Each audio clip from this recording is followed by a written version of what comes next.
Accustomed to controlling everything, he faces something he cannot buy or avoid. While his family shows unexpected care, something seems out of place. Amidst this, a discreet employee becomes his only true presence. And this difference begins to reveal a much deeper reality. If this beautiful story of overcoming and love interested you, don't forget to subscribe to our channel and tell us from which city you are watching us. Continuing. Rafael Cavalcanti always believed that life was a matter of strategy. At 38 years old, he had built a business empire that impressed even the most experienced competitors.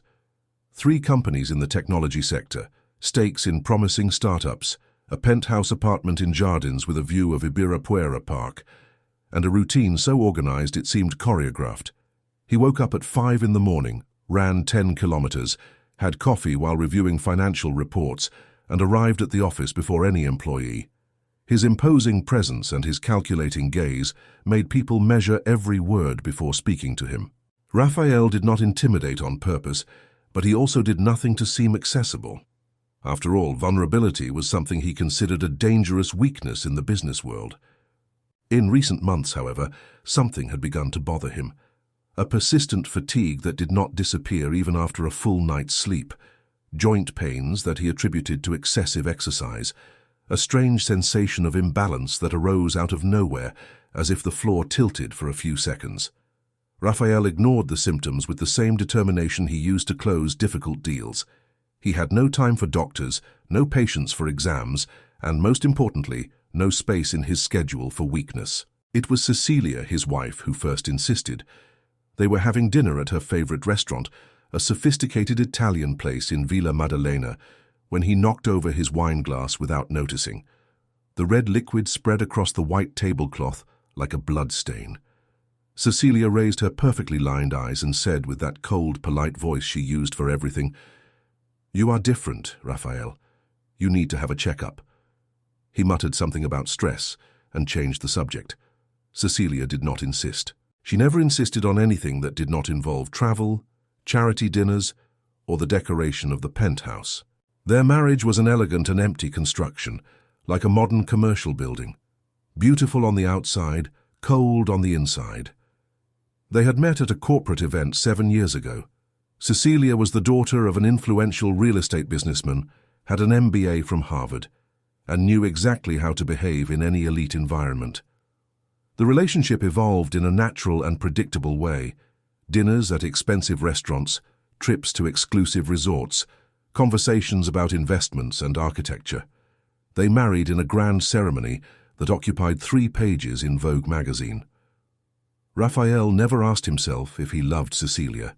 Love seemed too abstract a concept, almost childish. He appreciated her company, respected her intelligence, and found it practical to have a wife who understood his world. That was enough. Or at least it was enough, until the day Dr. Henrique Fonseca, one of the most renowned neurologists in São Paulo, sat behind his office desk and said with a grave expression, "Rafael, the exams have confirmed it. You have a rare degenerative disease called spinocerebellar ataxia type 7. It is progressive and, unfortunately, we do not yet have a cure." The office was silent. Rafael looked at the doctor without fully understanding what those words meant. Degenerative, progressive, no cure. The words echoed in his head like a system error, something that should not be happening to him. "What does that mean in practice?" Rafael asked, and his voice sounded strangely distant as if it belonged to someone else. Dr. Henrique sighed. He was a man in his 60s with grey hair and gentle eyes that had already given bad news to hundreds of patients. "It means your symptoms will gradually worsen. Motor coordination will be affected, balance as well. Over time, you may need a wheelchair. Speech may become compromised. There are palliative treatments that can slow the progression and improve your quality of life, but we cannot reverse the condition." Rafael felt something strange moving inside his chest. It wasn't exactly fear. It was a sense of displacement, as if he had woken up in a parallel universe where the rules he knew no longer applied. His entire life had been built on control. He controlled businesses, he controlled people, he even controlled his own body with almost military discipline. And now someone was saying there was something inside him that could not be controlled, something that was going to consume him little by little, regardless of how much money he had or how many specialists he consulted. "How much time?" Raphael heard his own voice ask. "It's impossible to say with precision. Some patients maintain a good quality of life for many years, others worsen more quickly. We will monitor closely and adjust the treatment as necessary." Raphael left the office dazed. The streets of São Paulo were congested as always, horns sounding impatiently, people running from one side to the other like desperate ants. He got into the car and sat there, hands on the steering wheel, unable to properly process what he had just heard. For the first time in his life, Raphael Cavalcanti did not know what to do. That night, he told Cecilia, they were in the living room of the penthouse, she scrolling through her phone, he with a glass of whiskey in hand. When the words came out of his mouth, they sounded unreal. Degenerative disease. No cure. Cecilia put down her phone and looked at him with an expression he couldn't quite decipher. Surprise, worry. She approached and held his hand, a gesture Raphael didn't remember receiving in recent years. "We will face this together," she said, and for the first time in a long time her voice had emotion. "You are not alone, Raphael." He wanted to believe those words. He wanted to feel that he had someone by his side, that he wouldn't have to go through this completely isolated.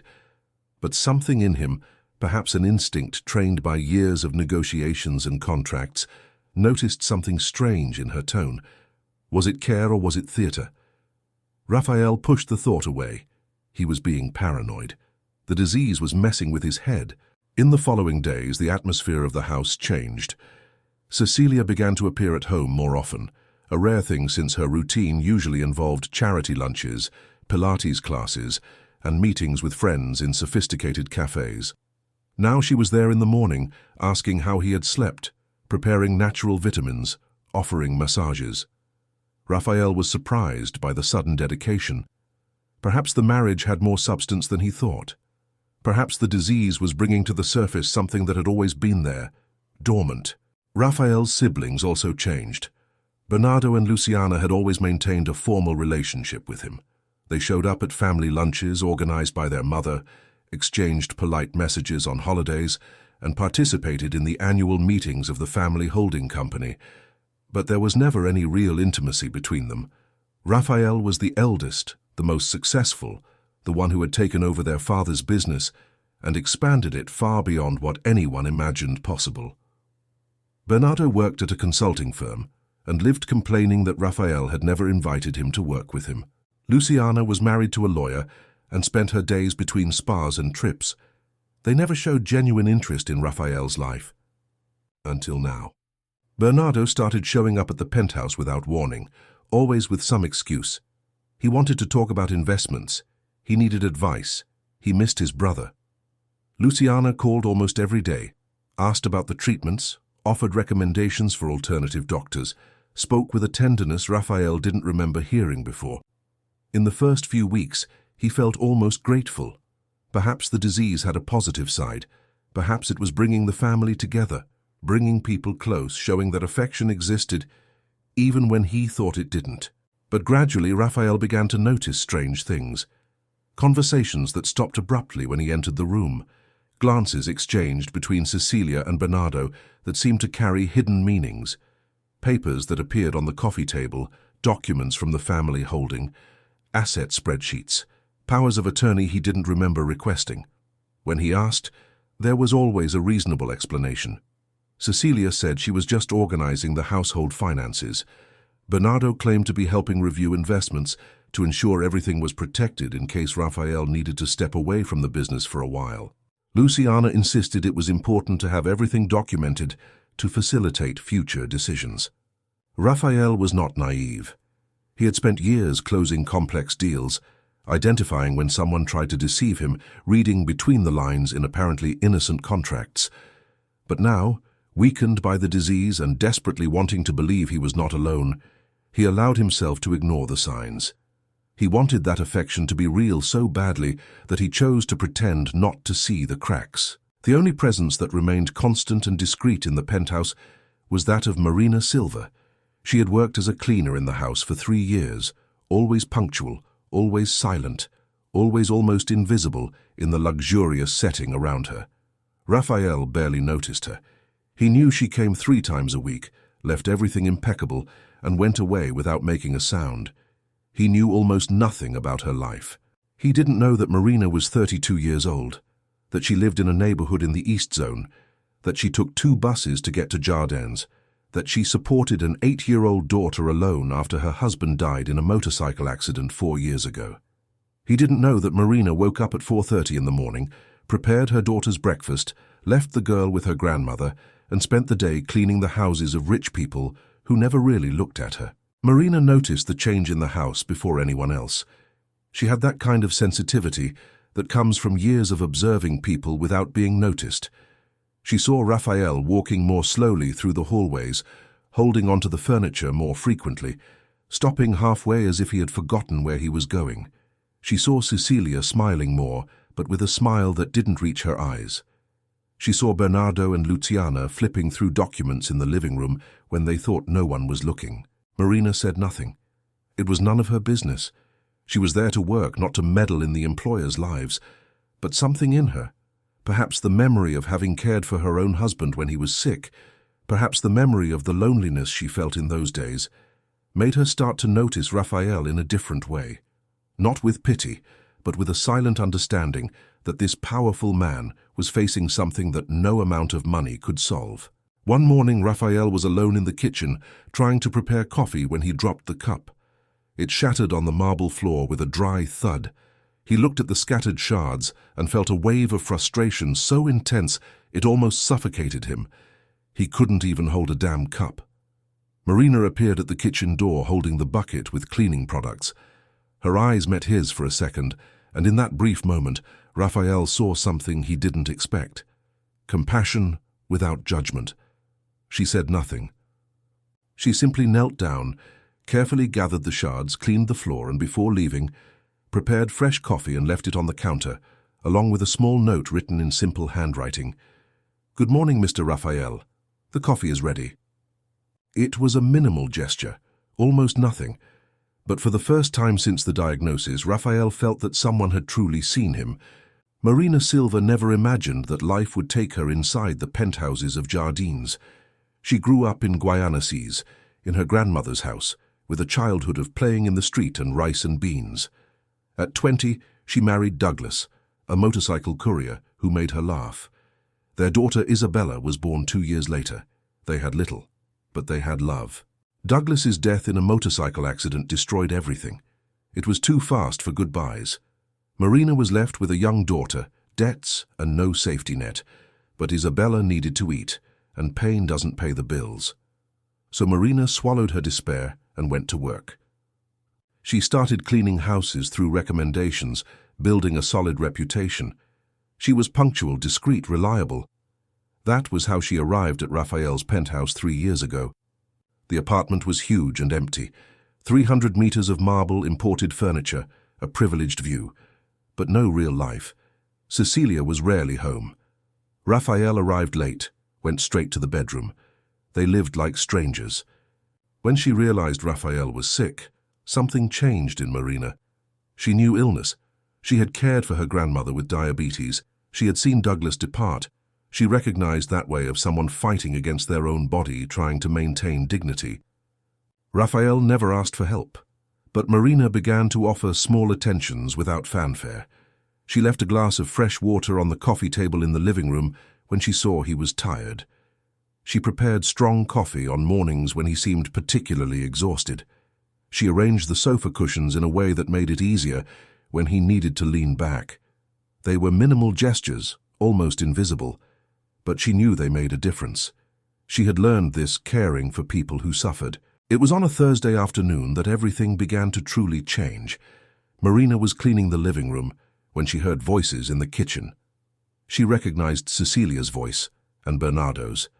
They were speaking low, but the apartment had a strange acoustics that carried sounds from one room to another. Marina didn't want to listen.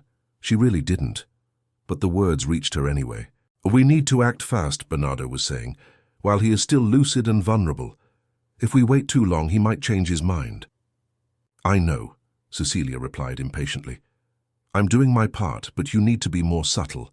If he gets suspicious, he'll close everything down and we won't get anything. Luciana already talked to the lawyer. If we can get him to sign the broad power of attorney, it becomes much easier. After that, we just transfer it little by little. He won't even notice in the state he's in. Marina felt her stomach turn. She stood still where she was, cleaning cloth in hand, unable to move. She knew she should leave, make noise, show she was nearby, but she was in shock. Those people were plotting against Raphael. They were using his illness, his fragility, to steal what was his. And they did it with a coldness Marina had never seen up close. She finished the cleaning that day in silence, gathered her things and left without saying anything. On the bus back to Guayaquil, she looked out the window without seeing the city. Her head was full of questions. Should she tell Raphael? But how? Would he believe her, a simple cleaner, against his own wife and his own siblings? And if she got involved in this and lost her job? She needed that money. Isabella depended on her. She couldn't risk everything for the sake of a boss who barely knew her name. But the image of Raphael stayed stuck in Marina's head. She remembered the way he held on to things with more force than necessary, trying to hide that he was losing his balance. She remembered the expression of deep fatigue he had when he thought no one was looking. She remembered the loneliness she saw in that huge, empty apartment.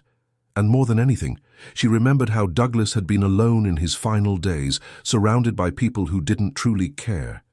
The following Friday, Marina arrived for work and found Raphael alone in the living room, sitting on the large sofa with an open book on his lap. He wasn't reading. He was just looking at the pages, as if the words made no sense. When he saw Marina, he made a move to get up, but she noticed the movement was difficult. "Good morning, Mr. Raphael," Marina said, and her voice came out softer than she intended. "Did Mrs. Cecilia go out?" "She went to the spa," Raphael replied. "She's back to going every day. I think caring for a sick person is tiring." There was bitterness in that comment, but also a sadness that Marina recognized. It was the sadness of someone who is starting to realize they are truly alone. "Have you had breakfast yet?" Marina asked. Raphael shook his head no. Marina went to the kitchen and prepared coffee, scrambled eggs, toast, and orange juice. She put everything on a tray and took it to the living room, arranging it on the coffee table with care. Raphael looked at it as if it were a small miracle. "You didn't have to," he said. "I know, but you need to eat." Raphael ate in silence, and Marina began to clean the room. But unlike other times, he didn't stay quiet. He began to talk. First about trivial things, the weather, the news, the traffic, then about work, the challenges of keeping companies running when his head wasn't clear. And then, as if the floodgates had opened, he began to talk about the disease. "Do you know what's hardest?" Raphael asked, and Marina stopped cleaning to look at him. "It's not the pain, it's not even the fear of getting worse. It's realizing that I spent my whole life building things, accumulating achievements, and in the end I have no one. I have a wife who only comes home because it would be poorly looked upon to abandon me now. I have siblings who show up with ulterior motives. I have employees who respect me out of obligation, but I don't have anyone who truly cares if I wake up or not the next morning." Marina felt her chest tighten. Those words were so raw, so honest that they hurt to hear. She knew she should maintain her distance, that she shouldn't get involved, but she couldn't. "You are wrong," Marina said softly. "There are people who care." Raphael laughed humorlessly. "Who, my family who is here out of pity or interest?" Marina looked him straight in the eyes. "I care." The silence that fell in the room was dense. Raphael stared at her as if he were seeing her for the first time for real. Not as the cleaner, not as part of the furniture, but as a person. A woman in her early 30s, thin, with her hair tied in a simple bun, hands calloused from work, eyes tired but gentle. Someone who had no reason at all to care about him, but was saying she cared. "Why?" Raphael asked, and the question was genuine. Marina thought before answering. "Because I've seen people suffer alone.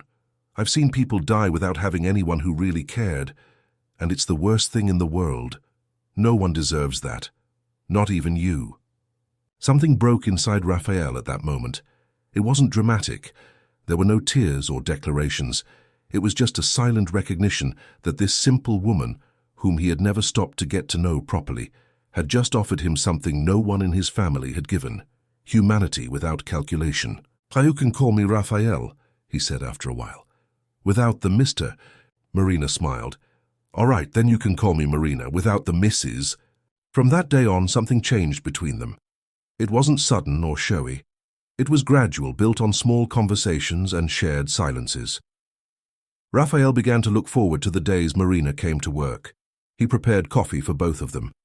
He asked about her life, about her daughter, about the dreams she had tucked away. Marina told simple stories about Isabella, about her grandmother, about the daily struggle to make the money last until the end of the month. And Raphael listened with an attention she had never received from anyone. Marina, in turn, began to know the man behind the facade of the successful businessman.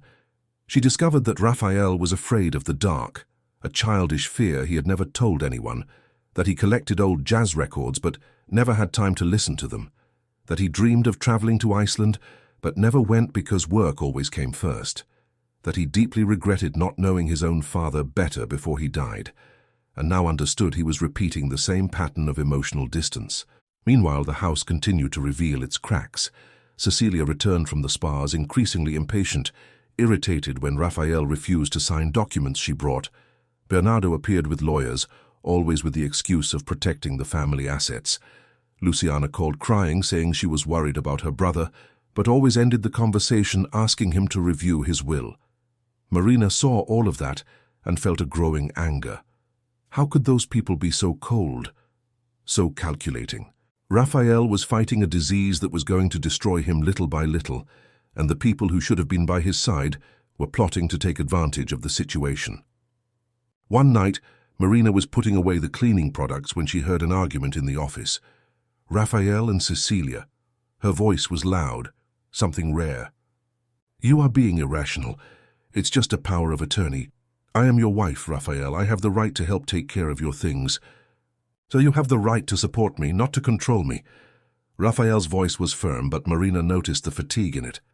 Control. My God, Raphael, I am trying to make things easier for you.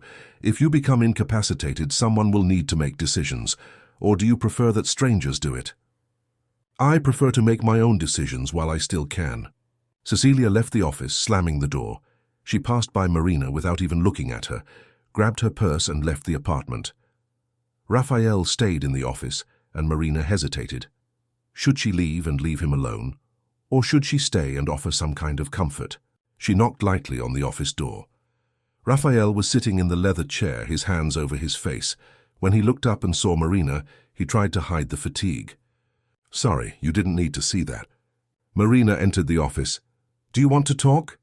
Raphael looked at her for a long moment. Do you think I'm being paranoid? No. How do you know? Marina took a deep breath. She knew that what she was about to say could change everything. Because I heard a conversation between Cecilia and your brother Bernardo. They were talking about getting you to sign powers of attorney, about transferring things little by little, about taking advantage that you are vulnerable. Raphael's face went pale. He said nothing for a while, just processed the information. Marina saw the exact moment when denial gave way to understanding, and understanding gave way to pain. It was like seeing someone taking an invisible punch. How long have you known? He asked, and his voice came out hoarse. A few weeks. And you didn't tell me before? I was afraid. I thought you wouldn't believe me. And I need this job, Raphael. I can't afford to lose it. Raphael got up from the chair and went to the window. He stood there looking at the lit-up city, and Marina saw his shoulders shaking. She didn't know if it was anger, sadness, or just exhaustion. When he spoke again, his voice was heavy with emotion. Thank you for telling me, and thank you for still being here. Marina approached. I'm not going anywhere. And at that moment, in a silent office with the city pulsing outside, something solidified between them. It wasn't just friendship. It wasn't just compassion. It was the beginning of something bigger, deeper, more frightening. It was the recognition that two completely opposite worlds had met in the most unlikely place of all, in the midst of pain, loneliness, and the discovery that sometimes the person who truly sees us is not the one who has slept by our side for years, but the one who offered us a simple glass of water when no one else was looking. The following days were strange. Raphael paid attention to the things around him. Cecilia averted her eyes when he asked about money. Bernardo always appeared with the same lawyer. Luciana cried easily about inheritance, but never asked how he felt. It was like watching a play while discovering the backstage. Marina's revelation had hurt, but it brought lucidity.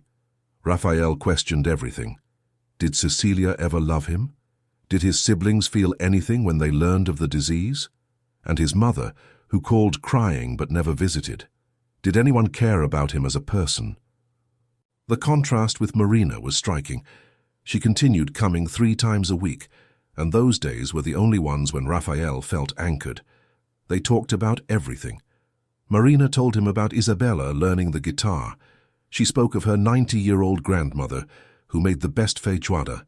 She described the neighborhood with its streets, bars, and children playing. Raphael spoke about things he had never shared. The harsh businessman father who died of a heart attack, leaving an empire but not a single word of affection. How he wanted to do theater as a teenager but gave up because Cavalcanti's didn't waste time with frivolities. He revealed that sometimes he looked at his own life without recognizing who he had become. "I spent my life accumulating power thinking it would make me happy," Raphael said on the balcony, Marina sitting on the floor. "And now, when I have everything, I discover that the only person I can truly talk to is someone who earns in a month what I spend on a restaurant bill." Marina smiled sadly. "Money doesn't buy what matters. My Douglas had nothing. We lived in a tiny apartment. But he looked at me every day as if I were the most important person in the world." It was around this time that the disease began to show clearer signs. Raphael woke up one morning and couldn't get out of bed properly. His legs didn't respond as they should. He had to lean on the furniture to get to the bathroom, and even then, he almost fell twice. When Cecilia woke up and saw the situation, her reaction was pragmatic. "I'm going to hire a nurse. You can't stay alone like this." "I don't want a nurse." "Raphael, be reasonable. You need professional help." "I know what I need." The argument ended with Cecilia slamming the bedroom door and going to the gym. Raphael sat on the bed, looking at his own legs as if they were enemies. The frustration was so great, he felt like screaming. But he didn't scream. He just sat there, breathing slowly, trying not to fall apart. When Marina arrived that day, she found Raphael still in the bedroom. He was dressed, but he hadn't managed to put on his shoes. She saw the scene, understood immediately what was happening, and without making a fuss, she approached. "Let me help?" Raphael was going to refuse out of pride, but when he looked at Marina's face, he saw only kindness. There was no pity there, no embarrassment. It was just help. So he let her. Marina knelt on the floor, helped put on the shoes, and tied the laces with care. When she finished, she stayed there for a moment, her hands still near his feet, and Raphael felt a strange emotion rise in his throat. "Thank you," he said, and the word came out loaded with more meaning than it should have. "You're welcome." Marina stood up and held out her hand. "Come, let's have coffee." They went to the kitchen holding hands, and that simple touch, that human contact without ulterior motives, moved Raphael in a way he didn't expect. When was the last time someone had held his hand? When was the last time he had allowed himself to be vulnerable in front of another person? While they were having coffee, Marina noticed an open envelope on the table. It was a letter from the bank detailing recent movements in the family holding company's account. She shouldn't have looked, but Cecilia's name was there, in bold, next to a transfer of a high amount to an account Marina didn't recognize. "Raphael," Marina said slowly, pointing to the document, "did you authorize this transfer?" Raphael took the paper and read it. His expression changed. "No, I didn't authorize it." He picked up the phone and called the bank manager. The conversation was tense. Apparently, Cecilia had used an old power of attorney Raphael had given her years ago when he traveled a lot and needed her to resolve banking issues. The power of attorney had never been revoked. Raphael hung up the phone, his hand shaking. "How much did she take?" Marina asked. 200,000. And by the look of it, it's not the first time. There are other movements here that I don't recognize." Marina saw the anger and pain struggling on Raphael's face. He was being robbed by his own wife right in front of him, and they had used his condition, his fragility, his desperate need to believe that someone cared, to do it. "You need to act," Marina said. "You need to protect yourself." And do what? Sue my family? Expose all of this publicly? Become a newspaper headline as the sick businessman who is being robbed by his own relatives? Better that than letting them take everything. Raphael ran his hands over his face. You don't understand. It's not just the money. It's knowing that everything was a lie. Every smile, every word of support, every gesture of affection. It was all theater to keep me docile while they looted what I built. Marina got up, went around the table and stood beside Raphael. She placed her hand on his shoulder, a small but comforting gesture. I know it hurts, but you can't give up. You can't let these people win. Raphael looked up at this woman he barely knew a few months ago, but who had become the only person he trusted. Why do you care so much?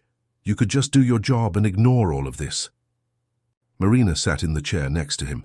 Because you remind me of my husband in his final days. He was also surrounded by people who didn't truly care, and I promised I would never let that happen again to someone if I could avoid it. Even if that someone is my boss who lives in a world completely different from mine. I am not your boss, Raphael said softly. Not anymore. You are my friend, the only true friend I have. The silence that followed was heavy with emotion. Marina knew that this relationship was crossing dangerous boundaries. It wasn't just friendship that was growing between them. It was something deeper, more frightening. She saw the way Raphael looked at her lately, as if he were seeing the answer to questions he didn't even know he had, and she herself couldn't deny that she felt something different when she was near him. It wasn't the passionate love she had felt for Douglas. It was something else, softer, more complex. It was the recognition of two lonely souls who found each other at the most unlikely moment. But Marina also knew the risks. Raphael was married. He was rich. He lived in a universe where she didn't belong. Even if Cecilia was betraying his trust in every possible way, there was still a marriage, there were still vows, there was still a social structure that made anything between them impossible. And above all, he was sick. Getting emotionally involved with someone who was fighting a progressive disease was preparing for more pain, more loss, more grief. But even knowing all those risks, Marina couldn't pull away. Not when Raphael looked at her that way. Not when he held her hand as if it were an anchor. Not when she was the only light in a world that was collapsing around him. Raphael, Marina said carefully, you need to make difficult decisions. You need to protect what is yours, and you need to do it fast before it gets worse. I know. I just don't know if I have the strength. Yes, you do. I know you. You are stronger than you think. Raphael laughed humorlessly. How can you be so sure? Because I see you every day. I see you fighting this disease with a courage most people don't have. I see you trying to maintain your dignity, even when you are falling apart. That is strength, Raphael, the most real strength there is. He looked her in the eyes, and Marina saw a mixture of gratitude, admiration, and something more dangerous, something that made her heart accelerate. Raphael reached out and touched her face, a gentle, almost reverent touch. Marina knew she should pull away, that this was crossing a line, but she couldn't move. Marina, he said, and his voice was hoarse with emotion. I don't know what would become of me without you. You would be fine. You always have been. No, I was never fine. I just pretended very well. But with you, I don't need to pretend. Marina felt her eyes sting. She knew she was losing control of the situation, that she was falling in love with a man she couldn't have, in impossible circumstances, with consequences that could destroy her. But even knowing all of that, when Raphael pulled her into a hug, she didn't resist. She allowed herself to stay there in his arms, feeling his heart beating against hers, and for the first time in 4 years since Douglas had died, she allowed herself to feel something other than loneliness and fatigue. They stayed like that for a long time, just holding each other, and neither of them said anything because there were no adequate words for that moment. When they finally pulled apart, they had tears in their eyes, but also a silent understanding. Something had changed. There was no going back. That same night, Cecilia returned home late. She was visibly tense. Raphael was in the office reviewing financial documents with renewed attention. When she entered, he didn't look up. We need to talk, Cecilia said. About the 200,000 you transferred without my authorization? Her face paled. I can explain. You don't need to. I've already understood everything. And tomorrow I'm going to revoke all the powers of attorney I gave you. I'm going to change the passwords for all the accounts. And I'm going to hire a new lawyer to review our marital property regime. Cecilia lost her composure. You are doing this because of that maid? Raphael, for God's sake, she is manipulating you. She is filling your head against your own family. My family is robbing me. Marina is the only person who has been honest with me. Honest? She is interested in your money. All these women are the same. Raphael finally looked at Cecilia, and what she saw in his eyes made her step back. Marina never asked me for anything. Not a cent. Not a favor. Not recognition. Do you know why?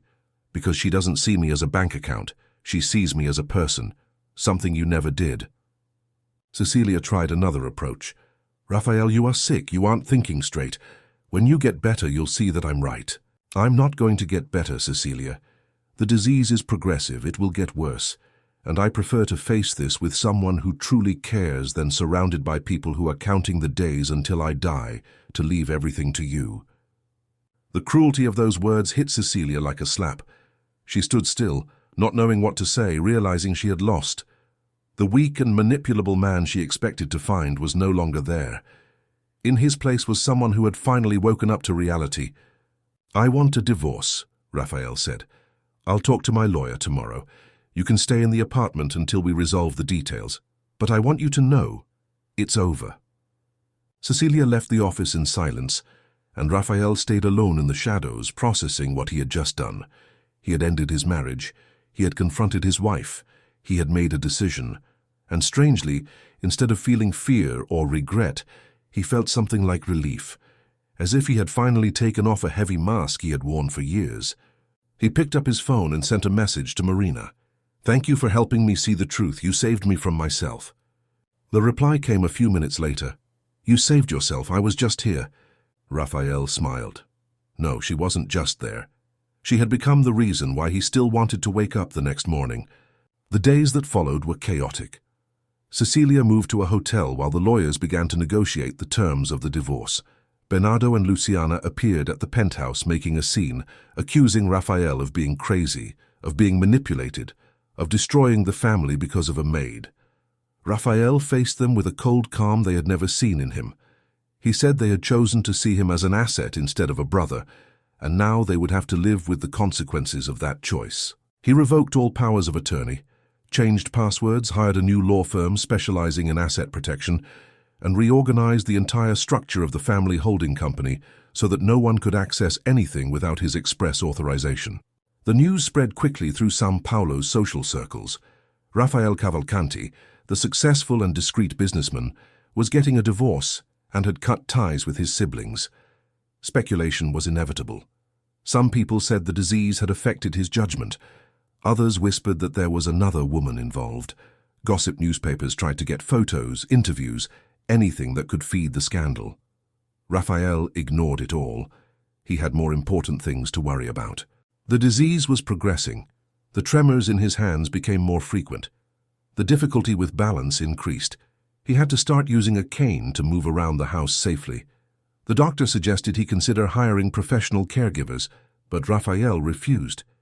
He didn't want strangers inside the house. He didn't want to be treated like an invalid. He didn't want to lose more control than he was already losing. Marina continued appearing 3 times a week, but now it wasn't just to clean. She prepared nutritious meals that Raphael could eat easily, organized his medicines in little boxes separated by time, helped when he needed to get up or sit down. She did everything with a naturalness that took the embarrassment out of the situation. To her, caring for Raphael was no different from caring for her daughter when she was sick or her grandmother in her final years of life. It was just love expressed in practical actions. And yes, it was love. Marina had tried to deny it for a while, but she couldn't anymore. She loved this complicated and wounded man who had appeared in her life in the most unlikely way possible. She loved the way he listened when she spoke, as if every word were important. She loved the rare but genuine laugh that escaped when she told funny stories about Isabella. She loved his sharp intelligence, the way he analyzed situations with clarity, even when he was tired. She loved even his flaws, his stubbornness, his excessive pride, his difficulty in asking for help. But loving Raphael also frightened Marina deeply. She knew what lay ahead. She had seen her grandfather's disease. She had followed Douglas's decline after the accident. She knew that loving someone who was sick meant witnessing deterioration, helplessness, pain. It meant sleepless nights, impossible decisions, anticipated grief. She had already gone through that once and swore she would never put herself in that position again. But Raphael had entered her life and messed up all the promises she had made to herself. One Saturday afternoon, Marina was at home with Isabella when she received a call from Raphael. His voice was strange, slurred. "Marina, can you come here? I need help." Her heart raced. "What happened?" "I fell in the bathroom. I can't get up by myself." Marina grabbed Isabella, left the girl with Donna Irene, and took an Uber to Jardins. She spent a fortune on the ride, but she didn't care. When she arrived at the penthouse, she found the door locked. Raphael had given her a key weeks ago for emergencies. It was the first time she needed to use it. She found Raphael on the floor of the master bathroom, leaning against the cold wall. He had a cut on his forehead, dried blood on his face, and an expression of humiliation that broke Marina's heart. She knelt beside him immediately. "Are you hurt anywhere else?" "Only my pride." Raphael tried to joke, but his voice came out choked. Marina cleaned the cut with care, checked for signs of serious injury, and then helped Raphael stand up. He was heavy against her, leaning more weight than normal, and Marina realized how much he had weakened in recent weeks. She managed to take him to the bed, where he sat down with a sigh of exhaustion. "Thank you," he said. "Sorry for calling you on your day off." "Don't say sorry, I came because I wanted to." Raphael looked at her, and Marina saw tears forming in his eyes. "I don't know how much longer I can do this. Living alone, taking care of myself, maintaining some dignity." Marina sat on the bed beside him. "You don't need to do everything alone." "But I don't want to hire strangers. I don't want nurses treating me like a patient. I don't want to become a clinical case in my own home." "Then let me help more. I can come every day." "I can't ask that of you. You have Isabella, you have other jobs, you have your own life." "I know, but I want to do this, at least until we find a better solution." Raphael held Marina's hand. "Why? Why do you do so much for me?" Marina took a deep breath. She knew that what she was about to say would change everything, but she couldn't keep it in anymore. "Because I care about you, more than I should, more than is sensible. I know it doesn't make sense, that we come from different worlds, that there are 1,000 reasons for this to be wrong, but I can't stop, and I don't want to stop." Raphael pulled Marina closer and she went. He touched her face with his trembling hand, and Marina covered that hand with hers. "You know I feel the same, right? That I can't stop thinking about you. That you are the first thing I see when I wake up, and the last thing I think about before I sleep." "I know. So what do we do?" Marina had no answer. They sat there, hands intertwined, processing what had just been said out loud for the first time. The silence wasn't uncomfortable. It was full of scary and wonderful possibilities at the same time.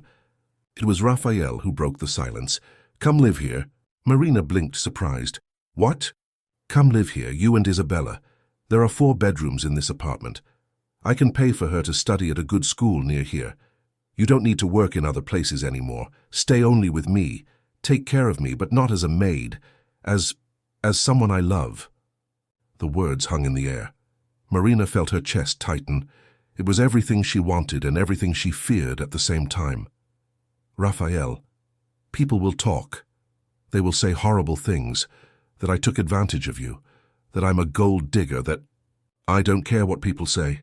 I spent my whole life caring about other people's opinions, doing what was expected, maintaining appearances. And what did that bring me? A fake marriage, a family that saw me as a safe, and a loneliness that almost killed me before the disease. Now I just want to live the time I have left in the truest way possible, and that means being with you. But I can't just drop everything and—" You can. The question is, do you want to?" Marina looked at Raphael. She saw a sick man, yes, but she also saw someone who looked at her as if she were the most precious thing in the world. She saw someone who respected her, who valued her opinions, who made her feel seen and important. She saw someone she truly loved, with all the complications and impossibilities that brought. I want to, she said finally. But I need to think about Isabella. I need to talk to her, explain and bring her here. I want to meet your daughter. I want her to feel at home here. Marina smiled, still incredulous at the turn life had taken. A few weeks ago, she was just the invisible cleaner. Now she was being invited to live in the penthouse, with her daughter, with the man she loved. It was surreal. All right, she said, but on one condition. Which? Can you stop trying to do everything alone? If you need help, ask. If you're in pain, say so. If you're afraid, share it with me. No pride, no pretending you're fine when you're not. Raphael nodded. I promise. They sealed the deal with a kiss. It was the first one, delicate and hesitant, as if they were discovering something new and fragile. When they pulled apart, both were smiling, despite the tears. The following week, Marina talked to Isabella. The girl was confused at first, but when Marina explained they were going to live in a bigger place, where she would have her own room and could study at a good school, Isabella got excited. Marina didn't go into details about the relationship with Raphael. She just said he was a friend who needed help and had offered them a better home. In time, when everything was more established, she would explain better. The move happened on a sunny Saturday. Marina didn't have much to bring. Clothes, some books, family photos, Isabella's toys. Everything fit into 5 boxes. When they arrived at the penthouse, Raphael received them with a genuine smile. He had prepared Isabella's room with care. A new bed, a desk for studying, a shelf for books. The girl was delighted. Is it all mine? She asked, her eyes shining. It's all yours, Raphael confirmed. You can decorate it however you want. Isabella looked at him with curiosity. Are you Mommy's friend? I am, and I hope to be your friend too. The girl thought for a moment. Okay, but only if you let me teach you how to play the guitar. Raphael laughed. Deal. Marina watched the scene from the doorframe, her heart overflowing. Seeing her daughter interacting with Raphael, seeing him trying to connect with the girl despite his visible fatigue, seeing that clumsy but genuine beginning of something that could become a family, all of that made her believe they had made the right choice. The first few days were for adaptation. Isabella found the size of the apartment strange, the silence of the hallways, the impressive view from the balcony. Marina found it strange having her own room, not needing to wake up at 4:30 in the morning, having time to have breakfast calmly. Raphael found the constant presence of other people in the house strange, the sounds of a child playing, the smell of homemade food filling the kitchen. But gradually everything fell into place. Isabella discovered that Raphael knew a lot about history and loved it when he told her about ancient battles and lost civilizations. Raphael discovered that Isabella was funny and intelligent, and he liked listening to the songs she played on the guitar, even when the notes came out of tune. Marina discovered that caring for Raphael when she wasn't just a maid, but a partner, had a completely different meaning. Every meal prepared, every medicine administered, every moment of physical support, everything gained a layer of affection that made the tasks less tiring and more significant. At night, after Isabella went to sleep, Raphael and Marina stayed on the balcony talking about everything, about his fears regarding the progression of the disease, about her plans for Isabella's future, about how strange and wonderful it was at the same time that they had found each other in the most unlikely circumstances. Are you afraid? Marina asked one night while they looked at the lit-up city. Of what? Of what lies ahead? Of the disease getting worse? Of dying? Raphael completed. Marina nodded. He thought for a moment. I am. Of course I am. But it's not the fear of death itself. It's the fear of suffering too much, of completely losing autonomy, of becoming a burden. You will never be a burden to me. You don't know that. The disease can get much worse, Marina. I might need a wheelchair, help to eat, to bathe. It might reach a point where I can't even speak properly anymore. I know, and I will be here regardless. Raphael looked at her with an intensity that made her shiver. Why? Why would you choose to go through this? Because the time we have together, even if it's little, is worth more than a lifetime pretending to feel things I don't feel. I'd rather have you for a year, 2 years, whatever time it is, living for real, than spend decades in an empty life. Raphael pulled Marina into a hug. I love you. I don't know if I've said it properly, but I love you, with everything you are, with everything you do, with this absurd strength you have." "I love you too," Marina replied. And finally the words came out without fear, without hesitation. They stayed embraced for a long time, and on that balcony under the São Paulo sky, two completely opposite worlds met definitively. There were no guarantees about the future. There were no certainties about how much time they would have. But there was love, and for now that was more than enough. The next day, Rafael received a judicial notification. Cecilia was trying to contest the divorce, claiming he was not in full mental condition to make decisions. Bernardo and Luciana had joined the cause, requesting a psychiatric evaluation of Rafael and questioning his ability to manage his own assets. The war was just beginning, but this time Rafael was not alone. He had Marina by his side, and that made all the difference. The legal battle began with an emotional violence Rafael didn't expect. Cecilia hired one of the most aggressive law firms in São Paulo, specialized in high-value asset disputes. The strategy was clear.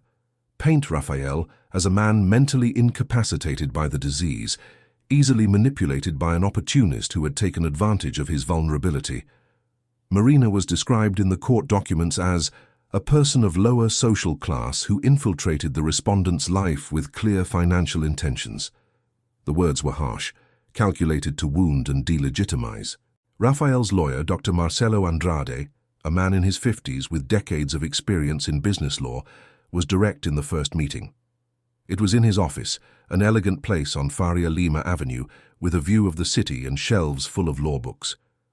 "They are going to try to demoralize you publicly," Marcelo said, flipping through the documents Cecilia had filed. "They will use your disease against you. They will question every decision you've made since the diagnosis. They will try to prove that Marina exercised undue influence. I need to know, are you prepared for this?" Rafael looked at Marina, who was sitting beside him. She had insisted on going to the meeting, even knowing it would be uncomfortable.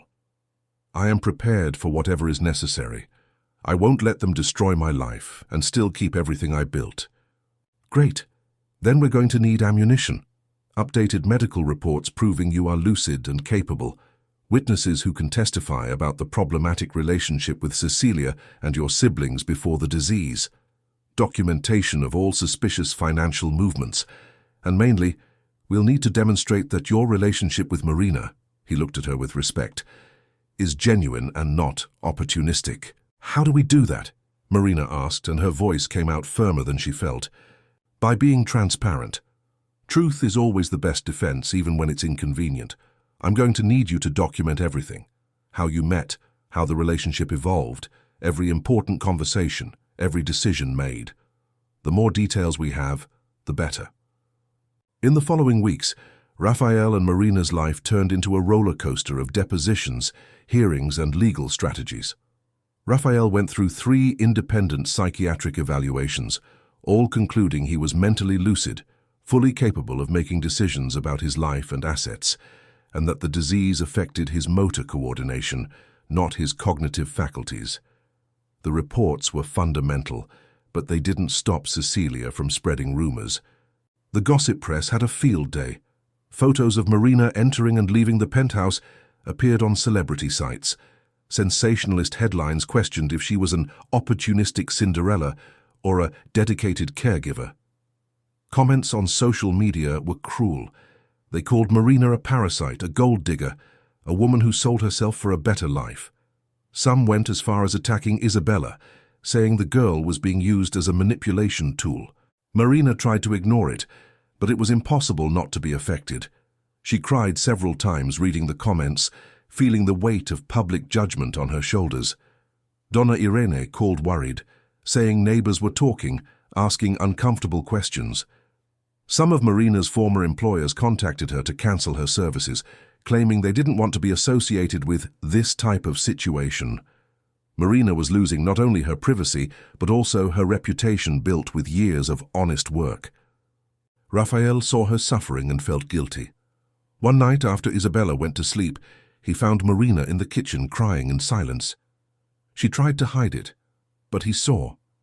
"Sorry," Rafael said, sitting beside her. "Sorry for putting you through this." "You didn't do anything wrong." "Yes, I did. I knew it would be difficult, that people would judge, that my family would attack you, and even knowing I asked you to stay." Marina wiped her tears.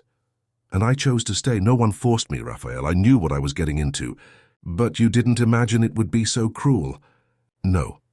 But I also didn't imagine I would meet someone like you, someone who makes me feel seen, important, truly loved. So yes, it's being difficult. It's hurting, but I don't regret it." Raphael held her hand.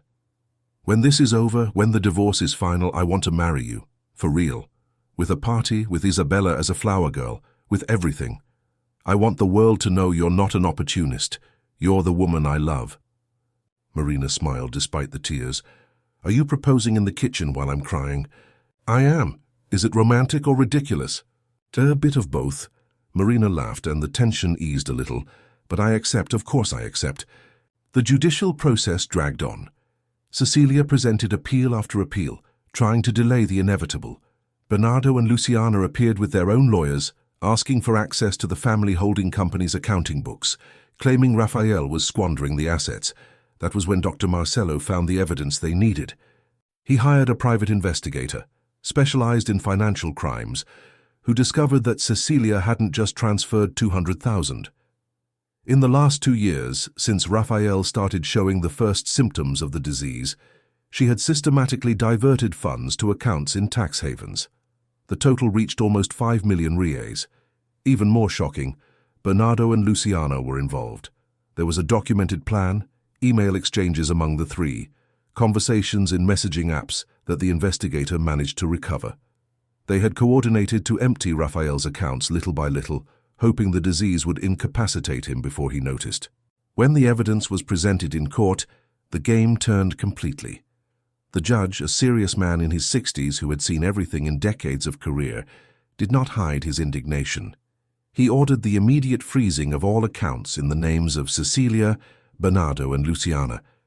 He ordered a police inquiry to investigate embezzlement and conspiracy, and he accelerated the divorce process, granting Raphael the immediate legal separation and the annulment of any rights Cecilia had over his assets, since she had broken the duty of marital loyalty in a grave and proven way. The news spread like wildfire. The same sites that had attacked Marina now published headlines about the scammer family that tried to rob the sick businessman. Cecilia, Bernardo, and Luciana became public villains. Cecilia gave a disastrous interview trying to defend herself, but only made the situation worse by saying she did what any wife would do to protect the future. The backlash was terrible. Raphael didn't feel joy at their defeat. He felt only a sad void. These were people he had called family his whole life. Cecilia had shared a bed with him for 7 years. Bernardo and Luciana carried the same last name, the same blood, and they had all been willing to destroy him for money. The pain of that realization was deep and bitter. Marina saw his state and understood. She didn't try to minimize it or say he was better off without them. She just stayed by his side, offering a silent and comforting presence. She knew that some pains have no quick solution. They just need to be felt and processed with time. "You have every right to be sad," Marina said one night while they were lying in bed. "Even if they betrayed you, it still hurts, and it's okay to feel that." "I wanted so much to believe it was real," Raphael confessed. "When Cecilia started treating me well after the diagnosis, I wanted so much to believe she loved me that I ignored all the signs. I was pathetic." "You weren't pathetic. You were human. You just wanted to have someone by your side. There's nothing wrong with that. But I chose the wrong people. Because they were the people you knew. How were you to know there was something better?" Raphael looked at her. "And now I know. You are the best thing that ever happened to me, Marina. Even with all this confusion, even with all the pain, I don't regret anything. Because I found you." They kissed, and in that kiss there was promise, hope, and a love that had grown in the midst of chaos and come out stronger. A few weeks later, the divorce was finally finalized. Raphael was officially free. Cecilia tried to appeal, but the judge denied it. The legal war was ending, but the emotional wounds would take time to heal. Raphael decided to make significant changes in his life. He temporarily stepped away from the direct management of the companies, delegating to trusted executives. He wanted to enjoy the time he had, while he still had mobility and lucidity, to truly live. He began doing things he had always postponed, traveled with Marina and Isabella to the beach, taught the girl to play chess, watched theater plays he had on his list for years, read books that were gathering dust on the shelf. The disease continued to progress, but more slowly than the doctors predicted. Raphael attributed this to the peace of mind he had finally found. Dr. Henrique agreed that emotional factors influence the quality of life of patients with degenerative diseases, and Raphael clearly was in a much better emotional state than months ago. Isabella fully adapted to the new life. She was happy at the new school, had made friends and developed a genuine affection for Raphael. She called him Uncle Rafa and wasn't ashamed to ask for help with homework or tell childhood secrets. Raphael discovered he liked being a father figure, something he had never imagined for himself. Isabella's spontaneity, the hugs without warning, the loud laughs, all of that brought a lightness to his life that made the physical pain seem more bearable. One afternoon, Isabella was in the living room playing the guitar. She had learned to play Como é grande o meu amor por você by Roberto Carlos and wanted to show Raphael. She played with serious concentration, missing some notes but finishing the song with pride. "So, Uncle Rafa, was it beautiful?" Raphael was sitting on the sofa, his eyes watery. "It was perfect, Isabella. You play very well." The girl smiled. "I'm going to play this song at your wedding with Mommy, can I?" Raphael looked at Marina, who was in the kitchen and had heard everything. She smiled back, and at that moment, Raphael felt a happiness so intense it almost didn't fit in his chest. He had a heart-daughter who wanted to play at his wedding. He had a woman who truly loved him. He had a family built not by blood or obligation, but by choice and genuine affection. "Yes, you can," Raphael replied. "It will be the most beautiful thing of the day." Isabella celebrated and went back to playing, now experimenting with other songs. Raphael sat there listening, feeling gratitude for being alive, for having found Marina, for having a second chance to live in a true way. The disease was still there, still advancing, still bringing challenges and fears. But now he didn't face it alone anymore. He had a real family, and that made all the difference. That night, after putting Isabella to sleep, Raphael and Marina sat on the balcony. The sky was clear, full of stars, something rare in São Paulo. They sat there in comfortable silence, hands intertwined, just enjoying each other's presence. "Are you afraid that I'll die?" Raphael asked suddenly. Marina took a deep breath. "I am. Of course I am. But I also know it's part of it. We don't control those things. And when it happens, will you be okay? Eventually, it won't be easy. But I'll have Isabella, I'll have the memories, I'll have everything you taught me about loving for real. I will carry you with me always." Raphael squeezed her hand. "I want to leave everything organized. I want you and Isabella to be financially protected. I want to ensure you never lack for anything." "I know, and I thank you, but that's not why I'm here. I'm here because I love you, because you make my life better, because when I wake up and see you by my side, I feel I'm exactly where I should be." "Me too," Raphael said. "I spent so much time looking for happiness in the wrong places. I thought it was in business, in money, in status, but it was here, in you, in us." They stayed embraced under the stars, two survivors of different wars who had found each other and decided to build peace together. The future was uncertain, but the present was real, tangible, full of love. And for now, it was all they needed. 6 months after the divorce, Raphael and Marina got married at a farm in Ibiúna. It wasn't pompous like the wedding with Cecilia. It was intimate, Dona Irene in the front row crying, a few close friends, and a radiant Isabella as a flower girl holding the rings. When Raphael made his vows, leaning on his cane, his voice choked. "Marina, when I met you, I was lost. Not just because of the disease, but because I was never who I really was. You offered me water when I was thirsty, silence when I needed to think, words when I needed to hear. You taught me that love is not performance, it is presence. I love you more than I thought possible." Marina cried. She kept the written vows and spoke from the heart. "Raphael, you saw me. For real. Not as a cleaner, but as a person. You asked about my dreams, listened to my stories. You made me feel important. And when I discovered you were alone in that house, surrounded by fake people, I wanted to stay because you deserved someone who truly cared. I promised to be here, in health and in sickness. You are my home." The party was lively but small. Barbecue, live music from samba musicians who were friends of Donna Irene, improvised dancing. Raphael danced slowly with Marina, leaning on her, not caring about limitations. Dr. Henrique pulled him aside later. "The tests show that the progression is much slower than expected. Your emotional state makes a difference, but be realistic. A time will come when you will need intensive care." The following months were among the happiest. Simple but significant routines. Breakfast together, taking Isabella to school, small restaurants, afternoon rest with Marina reading to him. Raphael donated to NGOs in the East Zone, created a fund for the treatment of rare diseases. He wanted to make a difference, leave a real legacy. Almost a year later, Raphael woke up unable to get up. His legs didn't respond. Marina called Dr. Henrique. Tests confirmed the most aggressive phase. He would need a wheelchair. Raphael cried for the first time since the diagnosis. He let out all the frustration and fear. Marina held him, let him cry. "I don't want you to see me like this," he said. "It's not fair to you. I chose this. I chose you in every state." Marina held his face. "Love isn't just for the beautiful moments. It's for the difficult ones too. I promised in health and in sickness. It was a real commitment. Adaptation was hard. Raphael hated depending on help. Frustration made him irritable sometimes. Marina understood. Raphael, I know anger. I know frustration. It's normal.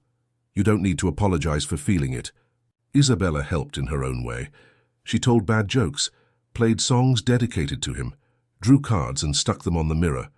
Those childish gestures were a balm for Raphael. On a winter night, almost 2 years after the diagnosis, Raphael gathered Marina and Isabella.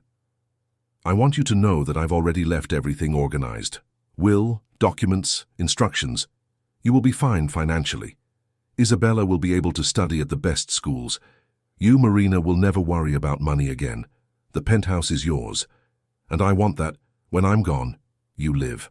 For real. Don't stay stuck in the past." Marina was crying. "I don't want to think about that." "I know, but we need to. And I need you to promise me that you will live completely, because you taught me how to do that. You taught me that life is not just breathing, it's feeling, it's loving, it's being present. Now I need you to promise you will do that for yourself." Marina nodded, unable to speak.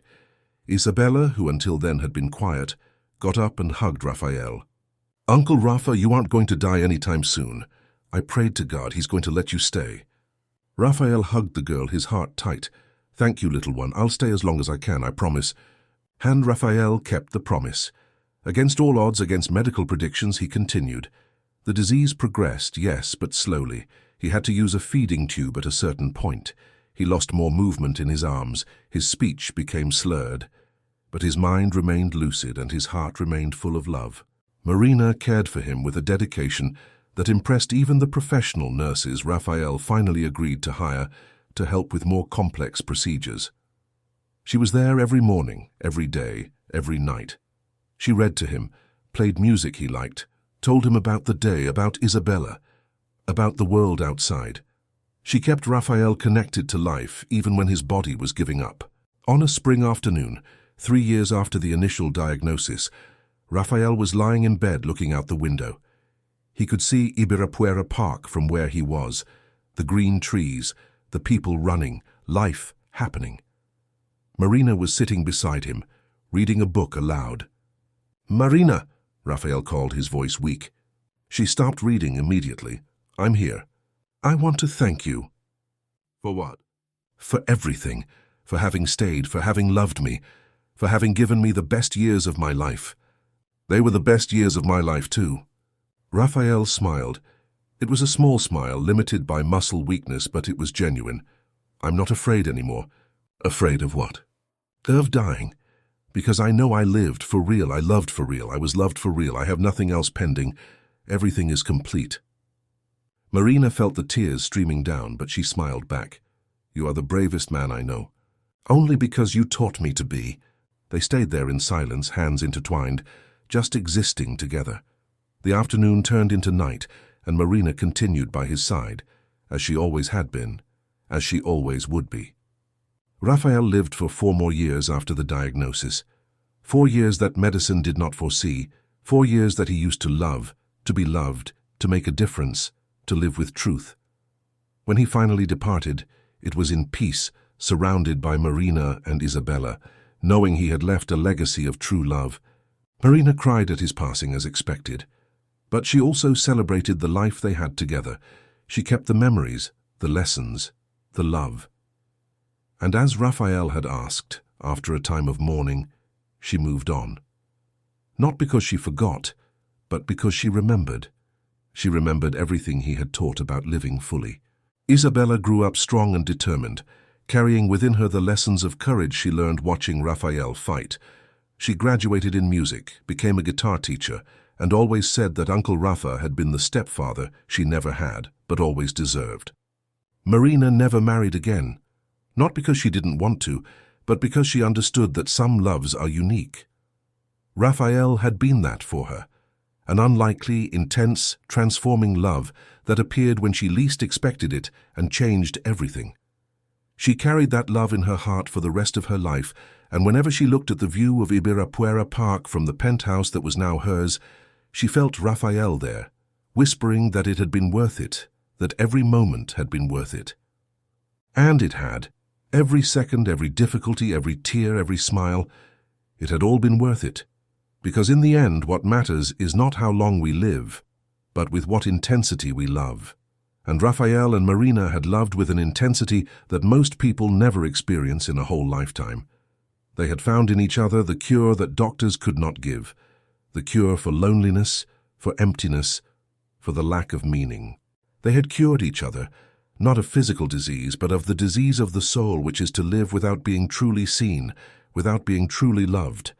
It was an impossible story that became real, a love story that was born between an invisible cleaner and a lonely businessman, that defied all odds, overcame all obstacles, and proved that sometimes